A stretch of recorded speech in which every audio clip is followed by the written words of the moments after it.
I think we have a very strong position right now. They know I'm going to do that if they don't make a deal. The bridges are going to be gone. Literally in less than, I would say in 2 hours, most of the bridges, the major bridges will all be gone. And the power plants in 1 day. And, you know, if I can avoid doing that, I'd like to do that. President Trump speaking moments ago, promising a dramatic escalation in attacks against Iran if current talks result in no deal. His threat comes just minutes before the first of two key meetings. He'll be holding talks with Ukrainian President Volodymyr Zelensky at the White House, before also welcoming Israeli Prime Minister Benjamin Netanyahu.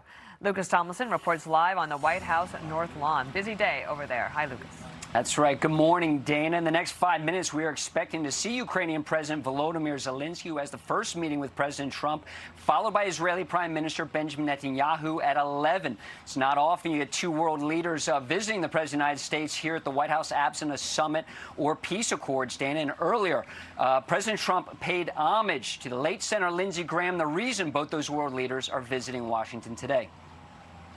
He was able to bring people together. If I needed a Democrat, he could usually produce that Democrat if I had to have him in an emergency. He was a great politician and a great gentleman.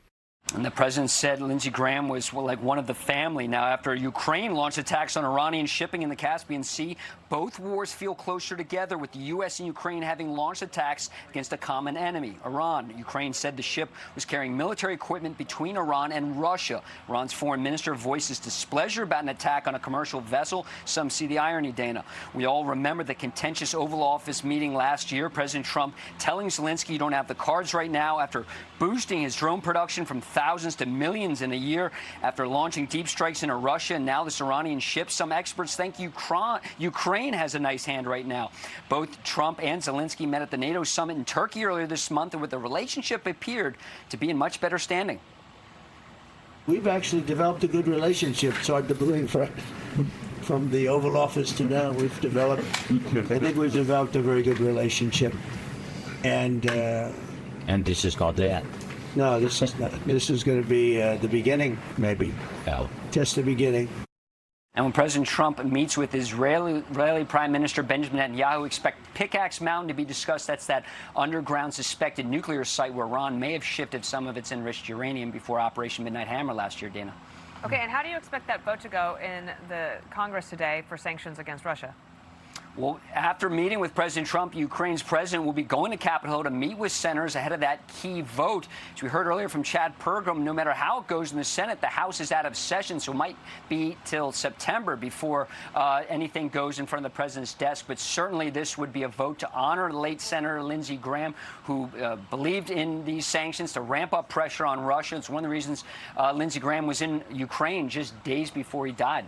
Now, there's also some provisions there with regard to Iran in that bill as well. We'll get to that later. Here, you mentioned Pickax Mountain. Ainsley asked the president about that last hour.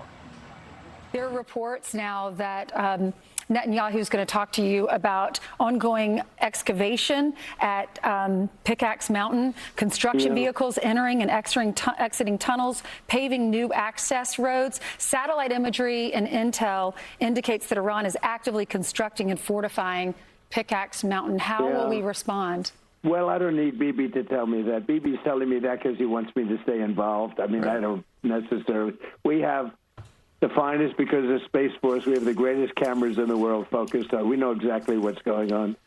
But, no, I heard Bibi announce that. I said, why didn't you just tell it to me? Why do you have to announce it to the world? I know exactly what's going on at Pickax. It's not a big problem.